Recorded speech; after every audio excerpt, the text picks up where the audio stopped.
Price அல்லாஹ். கர்த்தருடைய பரிசுத்த நாமம் மகிமைப்படுவதாக. இந்த நாளும் இயேசு கிறிஸ்துவின் நாமத்தினாலே உங்களுக்கு மகிழ்ச்சியின் நாளாய் அமைவதாக. இந்த நாளுக்கான கர்த்தருடைய வார்த்தை யாத்ராகமத்தின் புஸ்தகம் 4ஆம் அதிகாரம் 10-11 வசனங்கள். Exodus chapter 4 verses 10 and 11.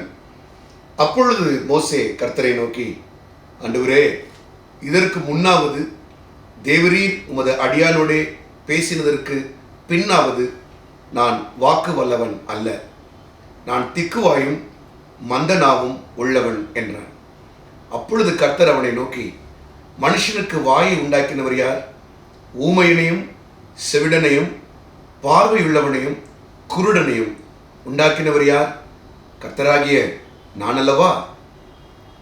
அருமையான கர்த்தருடைய பிள்ளைகளே, இங்கே மோசே ஆண்டவரிடத்தில் தன் இயலாமையை சொல்லுகிறார்.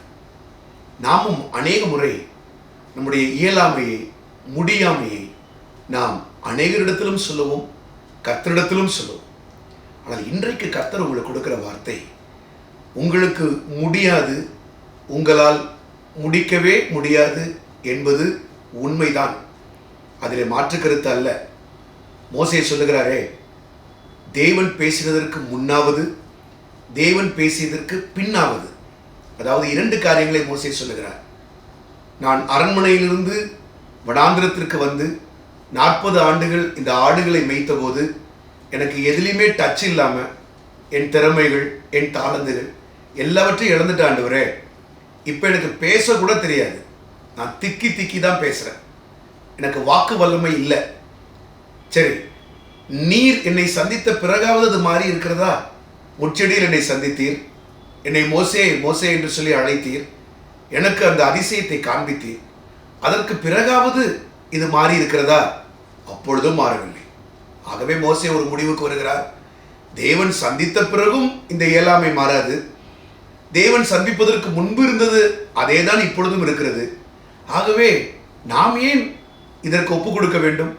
எனக்கு கொடுக்கப்பட்டிருக்கிற டாஸ்க்கு, எனக்கு கொடுக்கப்பட்டிருக்கிற காரியங்கள் எல்லாம் மிகப்பெரியது. ஹெர்குலியன் டாஸ்க் என்று ஆங்கிலத்தில் சொல்வார்கள். மலைக்கும் பெரிதான ஒரு காரியத்திற்கு நான் எப்படி என்னை ஒப்பு கொடுப்பேன்? மோசேயின் கூற்று 100க்கு 100 சரியே. நாமும் மோசேயை போல அநேகம் தரம் நம்முடைய இயலாமையை நாம் பேசுவோம், அது உண்மைதான். ஆனால் இன்றைக்கு கர்த்தருடைய ஊழியக்காரனாக நான் உங்களை பார்த்து சொல்லுகிறேன், நீங்கள் இனி உண்மையாய் இருக்கிற இந்த இயலாமையை குறித்து பேசாதிருங்கள், சத்தியத்தை பேசுங்கள். சத்தியம் என்ன?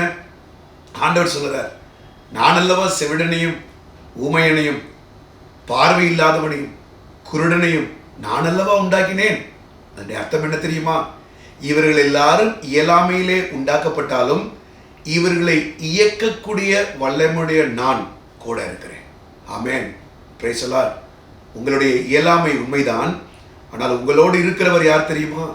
உங்களை இயக்கி கொண்டிருக்கிற பரிசுத்த ஆவியானவர் யார் தெரியுமா? அவர் பெரியவர், அவர் வல்லவர், சர்வ வல்லவர், பலத்திலே பெரியவர், பலத்திலே சிறந்தவர், பயங்கரமான தேவன். அவர் உங்களோடு இருக்கும் பொழுது நீங்கள் உங்கள் இயலாமையை குறித்து ஏன் பேசிக் கொண்டிருக்கிறீர்கள்? அதை குறித்து நீங்கள் யோசிக்கவே வேண்டாமே. ஒரு மின்விசிறி அது தானாக இயங்குவதற்கு முடியாதுதான், அது உண்மைதான், நமக்கும் தெரிந்ததுதான். மின்விசிறியோ ஒரு விளக்கோ அது மாட்டி வைக்கப்பட்ட இடத்திலே தானாக அது இயங்க முடியாதுதான், அது இயலாமைதான். ஆனால் அந்த மின்விசிறி எப்படி தன்னை யோசிக்கும்? அந்த விளக்கு தன்னை எப்படி யோசிக்கும்? தனக்கு கொடுக்க வேண்டிய சக்தி கொடுக்கப்பட்டால் முடியாது, முடியாமை என்கிறதான அந்த காரியம் மாறி அது வேகமாக சுற்றுகிறது, வெளிச்சம் தருகிறது. ஆம் கர்த்தருடைய பிள்ளைகளே, உங்களுடைய இயலாமை உண்மைதான், உங்களால் முடியாது என்பதும் உண்மைதான். ஆனால் உங்களை இயக்குகிற கர்த்தர் அந்த காரியங்கள் எல்லாவற்றையும் மாற்றி உங்களை முடிய பண்ணுவார். இந்த நாளிலும் நீங்கள் எதை குறித்து சவாலாக யோசித்து முடியாது, பண்ண முடியாது, இயலாது என்று எங்கே உட்கார்ந்து இருக்கிறீர்கள்? எழும்புங்கள். உங்களை அழைத்த தேவன் உங்களை இயக்குகிறார், உங்களை இயக்குவார். ஊழியத்தில் இருக்கிறீங்களா? பாஸ்டர்ஸ் யாரும் பார்க்குறீங்களா? தைரியமாக கர்த்தருடைய கரத்தை பிடிச்சு எழும்புங்க. முன் இருந்ததை காட்டிலும் இப்பொழுது கர்த்தர் உங்களை வல்லமையாய் பயன்படுத்துவார். பயன்படுத்துகிற தகப்பனின் கையில் நாம் இருக்கும்போது நம்முடைய உண்மையாக இருக்கிற இயலாமையை நாம் பார்க்க வேண்டியதில்லை.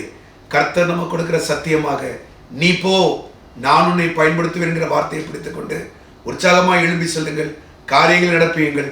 கர்த்தர் உங்களை ஆசீர்வதிப்பார். ஜெபிப்போமா? பிதாவே, இந்த நாளிலும் நீர் எங்களுக்கு கொடுத்திருக்கிற வார்த்தைக்காய் ஸ்தோத்திரம். நாங்கள் இனி முடியாது, இது நடக்காது அப்படி என்கிற வார்த்தைகளை, எண்ணங்களை விட்டு முடியும், செய்வேன், கர்த்தர் என்னை பலப்படுத்துவார் என்று சொல்லி நீங்கள் கிளம்பி செல்ல கர்த்தர் எங்களுக்கு உதவி செய்ய வேண்டுமாய் நாங்கள் ஜெபிக்கிறோம். என்னை பலப்படுத்துகிற கிறிஸ்துவினாலே எல்லாவற்றையும் செய்ய எனக்கு பலனுண்டு என்று சொல்லி உங்களுடைய பிள்ளைகள் இதை அறிக்கையிட்டு இந்த நாளிலும் இதையெல்லாம் முடிக்க வேண்டுமோ அதை அவர்கள் முடிக்க கர்த்தர் பலன் தாங்க. நற்கிரியைகளை எங்களிடத்திலே தொடங்கினவர் கிறிஸ்துவின் நாள் மட்டும் அதை முடிய பண்ண உங்களால் கூடும் ஆண்டவரே. எங்களை நடத்துகிற எங்கள் தேவன் பெரிய காரியங்களை செய்ய வல்லமில்லவராக இருக்கிறபடியா நமக்கு ஸ்தோத்திரம், ஸ்தோத்திரம், ஸ்தோத்திரம். யாரெல்லாம் பலவீனப்பட்டு பெட்டை விட்டு எழும்ப முடியாம படுக்கையில படுத்துக்கொண்டு முடியாது என்று நினைக்கிறார்களோ எல்லாரும் சிந்தனையிலும் செய்கிலும் எழும்பி காரியங்களை நடப்பிக்க உதவி செய்யுங்க. எங்கள் தேவனால் பராக்கிரமம் செய்வோம், அவரே எங்கள் சத்துருக்களை மிதித்து போடுவார் என்ற இந்த மாத வாக்குத்தத்தத்தின்படி நாங்கள் எழும்புவோம், உமக்கென்று பிரகாசிப்போம்.